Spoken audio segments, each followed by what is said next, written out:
ಮನೆಗೆ ಕೆಲಸಗಾರರನ್ನ ಒಳಸೇರಿಸುವ ಮುನ್ನ ನೀವು ಎಚ್ಚರ. ಪೇಂಟ್ ಹೊಡೆಯೋ ನೆಪದಲ್ಲಿ ಲಕ್ಷಾಂತರ ಮೌಲ್ಯದ ಚಿನ್ನಾಭರಣ ದೋಚಿರುವ ಕಳ್ಳರು.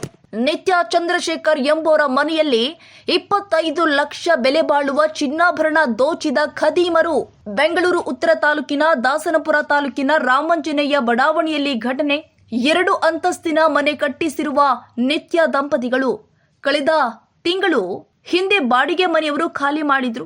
ಇದನ್ನ ನೋಡಿದ ಪೇಂಟರ್ ಲಿಂಗರಾಜು ಚಂದ್ರಶೇಖರ್ ಎಂಬುವರ ಮನೆಗೆ ಬಂದು ಪೇಂಟ್ ಮಾಡಿ ಕೊಡ್ತೀವಿ ಅಂತ ನಂಬರ್ ಕೊಟ್ಟಿದ್ದ ಲಿಂಗರಾಜು 2 ದಿನ ಬಿಟ್ಟು ಲಿಂಗರಾಜುವಿಗೆ ಫೋನ್ ಮಾಡಿದ್ದ ಚಂದ್ರಶೇಖರ್ ಮೊದಲ ಮಹಡಿಯಲ್ಲಿ ಪೇಂಟ್ ಮಾಡಿಸಿದ್ದ ಮಾಲೀಕ ನಂತರ ಹೆಂಗೂ ಬಂದಿದ್ದಾರೆ ಅಂತ ವಾಸವಿರುವ ಮನೆಯ ಕಿಟಕಿಗೆ ಪೇಂಟ್ ಮಾಡಲು ಹೇಳಿದ್ದ.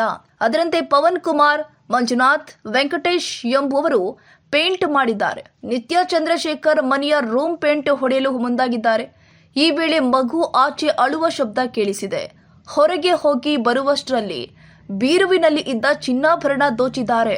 ಬರೋಬ್ಬರಿ 250 ಗ್ರಾಂ ಬೆಲೆ ಬಾಳುವ ಚಿನ್ನಾಭರಣ ದೋಚಿರುವ ಆರೋಪಿಗಳು. ಘಟನೆ ಸಂಬಂಧ ಮಾದನಾಯಕನಹಳ್ಳಿ ಪೊಲೀಸ್ ಠಾಣೆಯಲ್ಲಿ ಪ್ರಕರಣ ದಾಖಲಾಗಿದೆ. ಚಿನ್ನಾಭರಣ ಹುಡುಕಿ ಕೊಡುವಂತೆ ಕುಟುಂಬಸ್ಥರು ತಮ್ಮ ದುಃಖವನ್ನು ತೋಡಿಕೊಂಡಿದ್ದಾರೆ.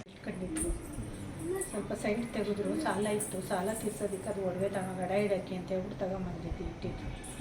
ಅದು ನಮ್ಮ ಮನೇಲಿ ಇತ್ತು ಸರ್ ಒಡವೆ ಎಲ್ಲ. ಇವಾಗ ಒಂದು 2 ತಿಂಗಳು ಮುಂಚೆ ಅವ್ರು ತೊಗೊಂಬಂದರು ಸಾಲ ತೀರ್ಸೋದಕ್ಕೆ, ಅದನ್ನು ಗಡ ಇಡೋಕ್ಕೆ ಅಂತ ಹೇಳ್ಬಿಟ್ಟು. ಅವರು ಈ ಥರ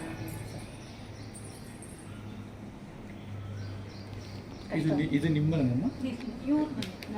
ನಾವಿರೋದು ಪಕ್ಕದಲ್ಲಿ ಆ ಕಡೆ.